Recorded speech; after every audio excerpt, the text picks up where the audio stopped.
Moi! Mä oon Leena Teelemmeltä ja tällä videolla mä kerron teen maistelusta. Ajatellaan, että tämäkin aihe ansaitsee oman videonsa, mutta niin se todellakin ansaitsee. Osalle teistä saattaa olla tuttua viinin maistelusta, sellaiset tietyt tavat, miten sitä viiniä maistellaan, miten siitä viinistä saadaan paras mahdollinen elämys irti. Hyvin samat opit pätee itse asiassa teen kanssa. Ja mä käytän niitä ainoastaan teen kanssa. Makuhermosto on ihan oma juttunsa ja hajuaisti on toinen juttunsa. Ne molemmat kannattaa valjastaa mukaan silloin, kun sitä teetä maistaa. Varsinkin kun maistaa uutta teetä ensimmäisen kerran, niin silloin kannattaa hetkeksi pysähtyä maistamaan sitä oikein kunnolla.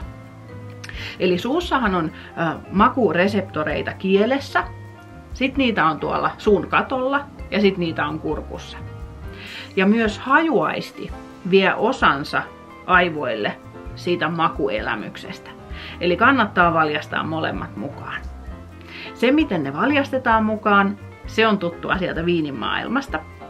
Eli kun otat siemauksen sitä hyvää teetä suuhun, niin ensin purskutat sitä hiukan siellä suussa, siten että sitä teetä mahdollisimman monelle makunystyrälle siellä suussa. Ja silloin kun se tee vielä on suussa, niin silloin nenän kautta hengität ulos kerran. Niin silloin me saadaan valjastettua hajuaisti mukaan. Eli näin.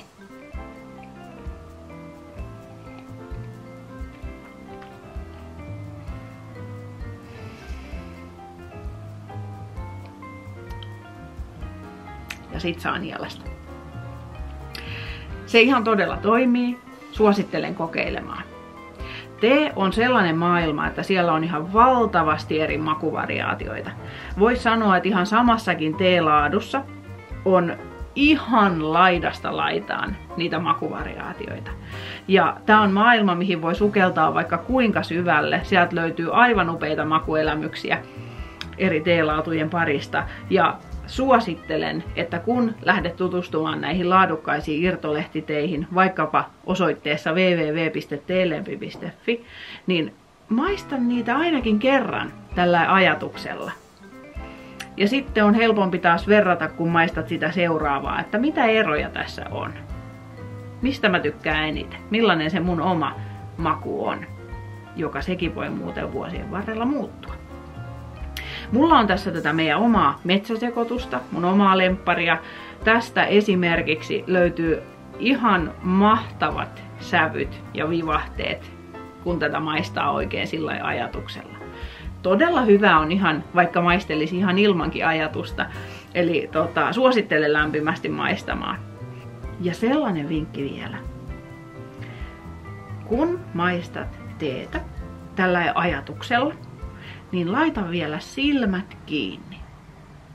Ja anna sun mielikuvituksen lähteä viemään sua juuri sinne, mihin se on aikeissa lähteä sua viemään. Se on osa sitä tee-elämystä. Oikein ihania maukkaita teehetkiä. Moikka!